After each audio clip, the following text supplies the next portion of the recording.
વિશ્વમાં એવો એક માણસ નથી સૌથી સમૃદ્ધ કે પોતાનું કામ હાથે ના કરે. અને અહીં તો ક્લાર્ક ને તલાટી મંત્રી હોય ને તો એમ મારે કામ કરવાનું ના હોય, મારે ઘરવાળાને કામ ના કરે, હું તો સરકારી નોકરિયાત છું. તો વેપારીને ઉદ્યોગપતિને ઘરવાળીને કાંઈ કરવાનું આવે જ નહીં ને. હે, આ રાષ્ટ્રીય રોગ છે. આનાથી મોટું ધાર્મિક સ્તર બીજું હોય જ ના શકે. આપણને કેટલા મંત્ર આવે ને એ મહત્વનું નથી, આપણે કેટલા વ્રત ઉપવાસ કરીને મહત્વનું નથી. આપણે આપણા પરિવાર માટે, આપણા મા બાપ માટે, આપણા ગામ માટે, આપણા દેશ માટે હું કરી છે ને એ ધર્મ છે ને એ આપણા ધર્મની ઓળખાણ છે. એટલે અમે જડબે સલાક ચલાવ્યું કે અમારા અભિયાન સાથે જોડાયેલા બધા આવું જ ખાશે. એટલે વહેલું ઉઠવાનું, સિટીમાં રહી છીએ, ઉદ્યોગપતિ છે. હવે તો એવું થઈ ગયું, સામખિયાળી જવાનું મહેમાન આવે ને એટલે થેલીને ઘા કરે. રાજેશભાઈને કરીને કે કાલે રાજેશ કે ફેક્ટરીથી આવીને તે કે ખમણ અને શ્રીખંડ લેતો આવજે, અહીં શાક રોટલી કરી નાખવી કે કાંઈ જ કરવી નથી, કાંઈ જ કરવી નથી. માને 2 જણાનું રાંધતા આળો થાય છે અને રાહ જોવે છે કે મારો દીકરો વિક્રમ સારાભાઈ થાય, મારો દીકરો સરદાર પટેલ ને છત્રપતિ શિવાજી જેવો થાય, મહાપુરુષ થાય. અરે વાતમાં હું માલ છે. જેની માને 2 જણાનું રાંધવાની આળો છે એને પેટે શ્રેષ્ઠ સંતાન પાકેની સંભવ જ નથી. તમે વસ્તુપાલ તેજપાલની માતાનો ઇતિહાસ જુઓ. મેં મેઘાણીનું પુસ્તક વાંચેલું છે કે વસ્તુપાલ તેજપાલની મા કોણ હતી. અને કોઈ પણ આપણી જૈન ધર્મ હોય કે અન્ય ધર્મમાં જે મહાપુરુષો થયા એની મા વિશે તમે જાણો, બરાબર. એટલે અમે 12 વાગે મહેમાન આવે ને તોય ઘરનું જ ખવડાવી છે, બજારનું નથી ખવડાવતા. બજારનું ઝેર છે અને આપણે હોંશથી મહેમાનોને ખવડાવીએ છીએ. ત્યાં આપણે મૂલ્યહીન છીએ કે કાંઈ જ નથી કરવી. અને બાળકોને ખવડાવી છીએ ને એ ઘોર અજ્ઞાન ને પાપ છે. દૂધમાં ચામાં ખાંડ ભૂલાઈ જાય ને તો ભૂલ છે. બાળકોને કોકા કોલા પાઈ ભૂલ છે. અમારા ખેડૂતે દેડકાને કોકા કોલા પાઈ ને 5 મિનિટમાં દેડકો મરી ગયો. એક વીછીનો પ્રયોગ કર્યો, પેપ્સીમ નાખ્યો ને તરત મરી ગયો. અને આપણે બાળકોને પાઈ છે. એ છોકરા, આપણે કોલ્ડ ડ્રિંક્સનું અનેક વાર આવી ગયું તો કાર્યક્રમમાં કોલ્ડ ડ્રિંક્સ પીરસીએ છીએ. આપણી બુદ્ધિમત્તા, આપણી સાત્વિકતાને તપાસવાની જરૂર છે કે આ ન ખવાય કે પાપ થાય, આ ન ખવાય પાપ થાય, બરાબર છે. પણ એથી કરોડ ગણું પાપ છે ને કેમિકલ વાળું ખાવાથી થાય છે અને ખવડાવવાથી થાય છે. તો એ જ્ઞાન તો આપણને છે નહીં. હે, એ જ્ઞાન તો છે નહીં. એટલે એનું આચરણ કરવું જોઈએ. અમારી ફેક્ટરીમાં કોલ્ડ ડ્રિંક્સને પણ મનાય છે. મંદિરોમાં કોલ્ડ ડ્રિંક્સ અપાય છે. દાતાઓ આવ્યા ને તો ભાઈ આપણે તો 11 લાખ વાળા છે નહીં કે દ્યોની પીવું હોય કે એમ. હે, અને ખાસ કરીને ભગવા લુગડાવાળા એક છે, બહુ જામેલા સંસ્થા, એમાં જોયા હો. જો ના પાડે તો કહેજો, કોલ્ડ ડ્રિંક્સનો બાટલો સીધો 2.5 લીટર મગાવીને તમને ધરી દે સામે, બરાબર છે. ત્યારે મૂલ્યને જીવવાનું છે. ધર્મની પ્રસ્થાપના એવી રીતે જ થાય. આગળ હાલનારો માણસ છે ને આચરણમાં મૂકી દે કે આમ જ કરવાનું છે. એટલે અમારી ફેક્ટરીમાં કોલ્ડ ડ્રિંક્સ નથી. ફેક્ટરી કોની છે? પટેલની, વાણિયાની, લુવાણાની, ગુજર હુતારોની, જે સવર્ણો છે. વૈષ્ણવ જૈનને નાતે, સ્વામિનારાયણને નાતે લસણ ડુંગળી ઘરમાં નથી ખાતા. બહારની પાર્ટી આવે ને તે દારૂ મંગાવે, પછી થોડોક એની અરે પોતે લગાડે એમ. એ કે કાં તો કે વેપાર ડેવલપ થાય ને બિઝનેસ ડેવલપ થાય કે એમ. હે, અને આને પ્રોફેશનાલિટી જેવા રૂડા નામ આપે. આવો ફ્લોટેકનું નામ આખા ભારતમાં કર્યું છે. કોલ્ડ ડ્રિંક્સ પાવાની જરૂર નથી પડી. ઘણી વખત આપણે વેમમાં છીએ કે ગમે એ સોદાબાજી કરીએ છીએ. મુંબઈમાં એ જાણવા મળે, જુવાન દીકરીઓ નોકરીએ જાય અને દેહનો સોદો કરવો પડે નોકરી હાટું. હે, આ પ્રોફેશનાલિટી છે? આ વિકાસ છે? મૂલ્યને પગલે ચાલી અને વિકાસ કરે ને એ જ પ્રજાનો સાચો વિકાસ છે. અને ત્યાં ધર્મ છે. ત્યારે અમે ફેક્ટરી એવી રીતે આખી છીએ કે ત્યાં વ્યસન મુક્તિ છે ને મહેમાનને પણ વ્યસન મુક્તિ. ફેક્ટરીની કોન્ફરન્સ કરી, માતા પિતાનું અભિવાદન કર્યું, પૂજન કર્યું, ગાંધીજીનું સરદારનું મહાપ્રયાણ નાટક રાખ્યું અને સાંસ્કૃતિક રાસ રાખ્યા. બાકી તમે વિચાર કરો કે ભારત આખાના 450 ડીલર આવ્યા હોય, ત્યાં દારૂ, માંસાહાર અને અર્ધનગ્ન ડાન્સ સિવાય કોઈ દી ક્યાંય કલ્પના કરી છે ફેક્ટરીની કોન્ફરન્સમાં?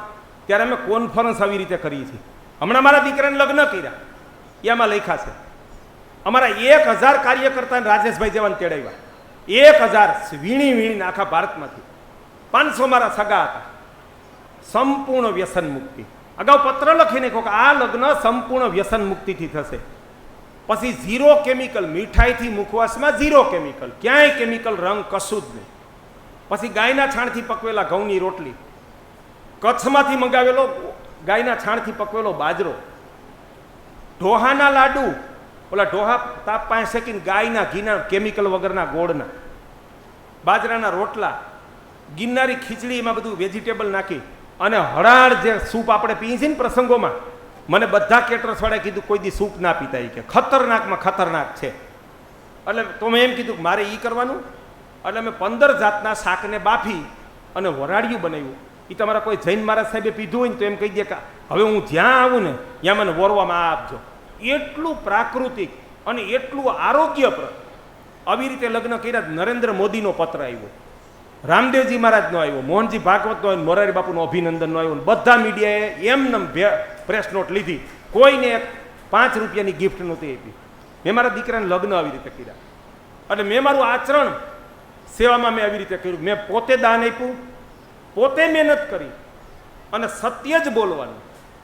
પછી ગાયને ઊભી કરી દીધી. વાસ્તવિક રીતે એક ગામમાંથી 500 કિલો ઘી વેચાય છે મહિનાદીમાં.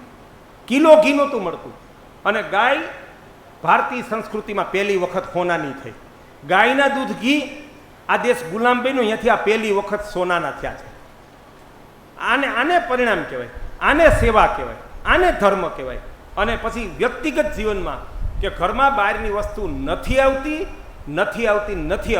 નકે અમે 1000ની કિલો મીઠાઈ હવે લઈ શકીએ એમ છીએ, 500 કિલો ફરસાણ લઈ શકીએ એમ છીએ, પણ એ ઝેર છે માટે ના ખાય. ધાર્મિક રીતે નથી ખાતા કે આપણો ધર્મ ના પાડે, ના. હું તો સત્ય અને જ્ઞાનને અનુસરનારો માણસ છું. એમાં ધર્મ આવી જ જાય છે. એ નથી ખાતા. ફેક્ટરી રીતે હકાવી છે. અને લગ્ન આવી રીતે ફટાકડા નહીં, ડીજે સાઉન્ડ નહીં, પ્લાસ્ટિક નહીં, કશું જ નહીં. અને આખી સંસ્કૃતિની શોભારૂપ આ લગ્ન કર્યા. અને આના પછી 7 લગ્ન સૌરાષ્ટ્રમાં આવી રીતે થયા. તરત જ ચીલો પડી ગયો. ખેડૂતોએ અપનાવી લીધું. એ કે નહીં, લગ્ન તો આવી રીતે જ થવા જોઈએ. એક અબજોપતિ બિલ્ડરે પણ એની દીકરીની 2 દીકરાના લગ્ન આવી રીતે કર્યા. એ કે તમારી વાત સાચી છે. એ કે ઝેર ખવડાવવાનું. અને હું તમને પૂરા આત્મવિશ્વાસથી કહું છું કે તમારી ડીશ 2500-5000ની હોય ને એ કોઈ મહત્વની નથી. જો તમે એમાં ઝેર કે કેમિકલ હોય ને તો આપણે મહેમાનને ખવડાવીને પાપ કરી છીએ, કોઈ વ્યવહાર નથી. આપણે સાત્વિક ખવડાવી. ભલે 500ની ડીશ હોય, મારી 350ની જ પડી હતી આ ડીશ. પણ આખા રાજકોટમાં એમ કહેવામાં આવ્યું કે છેલ્લા 10 વર્ષમાં આવું કંઈ ભોજન નહોતું. આ મૂલ્યનું અમારું આચરણ છે. અને હવે ભારત યાત્રા કરી અને આખા દેશમાં આ કામ કરવાનું છે. કારણ કે હું સલાહ દેનારો નથી. ઘણાની સીડીઓને બહુ ફરતી હોય કે ભાષણ જે આમ બદલી નાખવું જોઈએ, સરકારમાં આમ હોવું જોઈએ, ફલાણું. બરાબર છે, થોડીક લોકોની જાગૃતિ આવે. પણ મને આત્મવિશ્વાસ છે કે મારું 20 વર્ષનું તપ છે. મેં મહેનત કરી છે. ચેકડેમથી એક ગામની 10-10 કરોડ આવક વધારી છે. ગાય 1000 રૂપિયામાં 2000 આપીને પાંજરાપોળમાં મૂકી આવતા હતા. એ ગાયને 5 લાખ સુધી પહોંચાડી. દૂધ ઘીને સોના જેવા કિંમતી બનાવી દીધા. અને લાખો લોકો આજે ઝેર ખાતા બંધ થઈ ગયા. 20,000 લોકોને તમાકુનું વ્યસન છોડાવ્યું છે. અને આ કામ આખા ભારતમાં થાય. આ દેશ ગુલામ રહ્યો હતો એ આપણા સાચી દિશાના પુરુષાર્થથી, સાચી દિશામાં દાન આપવાથી અને સાચા કાર્યોથી જ દેશ બેઠો થશે. અને આખો દેશ બેઠો થશે ને તો જ ધર્મ રહેશે. અને હવે સાંપ્રદાયિક રીતે આપણી સુરક્ષા નથી. આતંકવાદને તમે જુઓ સામે. આપણે બધા સંપ્રદાયની સંકુચિતતામાંથી બહાર નીકળી, જ્ઞાતિની સંકુચિતતામાંથી બહાર નીકળી એક આર્ય પ્રજા બનીએ, એક ભારતીય સંસ્કૃતિની પ્રજા બનીએ અને આપણા રાષ્ટ્ર માટે કામ કરીએ. અને જર્મની શક્તિશાળી છે, ઇઝરાયલ શક્તિશાળી છે, જાપાન શક્તિશાળી છે, તો આપણને કોઈ હમ દીધા છે હે? અને આપણે 125 કરોડ લોકો છીએ. આપણે કેમ સૌથી શક્તિશાળી ના બની શકીએ? કે રાકાની જેમ માર ખાવો છે અને કોકાઈથી કાઢી મૂકે તો લબાચા ભરીને કે આઘા વૈયા જાવ, કે પછી અહીંયા કોક આવ્યું તો કાંઈથી આમ આઘા વૈયા જાવ. એવી કાયર પ્રજા ધાર્મિક ગણાય? હે? ભાગેડું પ્રજા ધાર્મિક ગણાય? ક્યાં ધર્મ રહેશે? આપણે શક્તિશાળી બનીએ, ભારતને, ભારતીય સંસ્કૃતિને શક્તિશાળી બનાવીએ.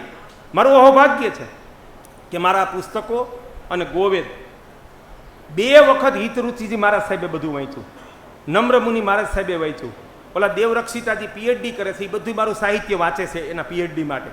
અને આપણે વૈદિક ધર્મના સાધુએ નથી વાંચ્યા એટલા મારા પુસ્તકો જૈન મહારાજ સાહેબોએ વાંચ્યા છે. અને એટલે જ એના ચાતુર્માસ પૂરા થાય મને બોલાવે છે પ્રવચન દેવા. એ એમ કહે છે, હિતશ્રીજી મહારાજ સાહેબ એમ બોલ્યા કે મારે આખા ભારતમાં રક્ષા કરવી છે ગાયની, એનો માણસ આજ આવ્યો છે. તે હું તો ડઘાઈ ગયો, પહેલાં જ મને ઠપકો દીધો એ કે હું 1 વર્ષથી રાહ જોઉં છું અને કેમ અત્યાર સુધી દેખાણા નહીં. હાવ પતલું શરીર, હનુમાન બોલી શકે તો એ ઉગ્રતાથી બોલ્યા. પણ હું મહારાજ સાહેબ મને પરિચય નહોતો, સ્થળની ખબર નહોતી, આવું કરતો હતો. બીજા મહારાજ સાહેબે ગિરનારમાં મને લખી દીધું તો આપનું એડ્રેસ ને પત્ર. હું પછી કે આ મારે આખા ભારતમાં ગાયની રક્ષા કરીને એનો માણસ આવ્યો. પછી મેં પૂછ્યું તમને આટલી બધી મારા ઉપર શ્રદ્ધા કેમ છે? તો મેં તમારો આ ગોવેદ આખો 2 વાર વાંચ્યો. એટલે મને જામનગર, જુનાગઢ અનેક વાર બોલાવે મહારાજ સાહેબો મળવા, કારણ કે એ તો વિહાર કરતા હોય એટલે એ તો વાહનમાં આવી ના શકે. રાજકોટમાં, પાલીતાણા મને બોલાવ્યો, પછી મુંબઈમાં 3 વખત, સુરતમાં, અને આમંત્રણ તો આખા ભારતમાંથી આવે છે. પણ દૂર તો હું જઈ ના શકું એટલે હું માફી માગું. એકવાર પુના એક મહારાજ સાહેબને મળવા ગયો તો, મુંબઈ ગયો તો એ કે અમારા મહારાજ સાહેબને બહુ ઈચ્છા છે તમને મળવાની. એટલે મહારાજ સાહેબો વાંચે છે અને મહારાજ સાહેબોને એટલું સમજાણું છે કે હવે આખી સંસ્કૃતિની રક્ષા કરીએ, આખા દેશમાં ગાયો બેઠી કરીએ, આખા દેશને ઝેર વગરનો આહાર મળશે ને તો લોકોનું આરોગ્ય સારું રહેશે અને તો આપણી સંસ્કૃતિનો દેશ ટકશે. એમાં મને સૌથી વધુ જો સમર્થન મળ્યું હોય ને તો મહારાજ સાહેબોનું, એના આશીર્વાદ અને સમર્થન મળ્યું છે. અને આર્થિક સહયોગ પણ, હું પટેલનો દીકરો છું પણ મારે દુઃખ સાથે કહેવું પડે કે અમારો સમાજ તો ખેતી કરતો હતો, એવા મૂલ્યનિષ્ઠ કામને જે ઓછું ઓળખે છે એ સંપ્રદાયને ખીલે.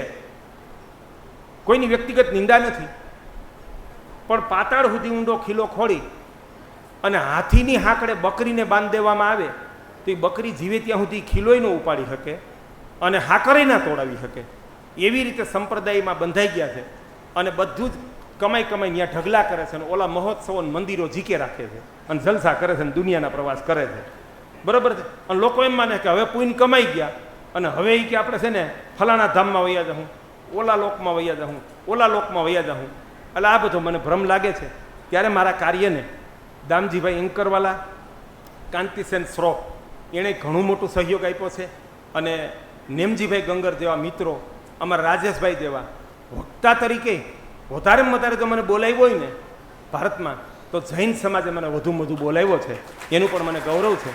એટલે જૈનોની વસ્તી કેટલી છે એ મહત્વનું નથી, એનું યોગદાન, એની સમજ, એના સંસ્કાર અને એની ઉદારતા છે ને એ ભારતને નહીં પણ દુનિયાને પ્રેરણારૂપ છે, દુનિયાને પ્રેરણારૂપ છે.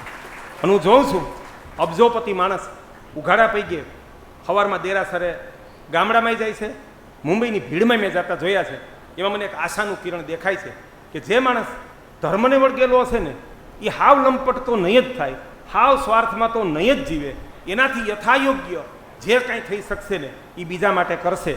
એટલે એવું તમારું આ સમાજ છે અને એ મહાજન ભારતના નિર્માણમાં, ભારતીય સંસ્કૃતિના નિર્માણમાં હવે આપણે નવું ચિંતન કરીએ અને ભારતીય સંસ્કૃતિ અને ભારતને આખા દેશની ગાય બચાવીએ.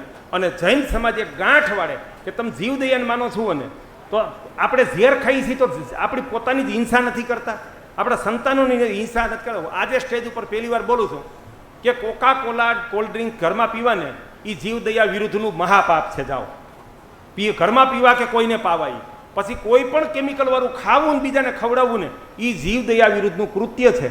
એટલે આપણે આવું ઓર્ગેનિક ખાઈ આવું બધું કરીએ અને શહેરના પ્રદૂષણમાં જીવવું એના કરતાં નિવૃત્ત માણસો થાય ને એને જો સ્વર્ગનું સુખ હોય ને તો ગામડાઓ છે કે એ ગામડામાં આવે, મોટી ઉંમરે દીકરાઓ ધંધો સંભાળે છે.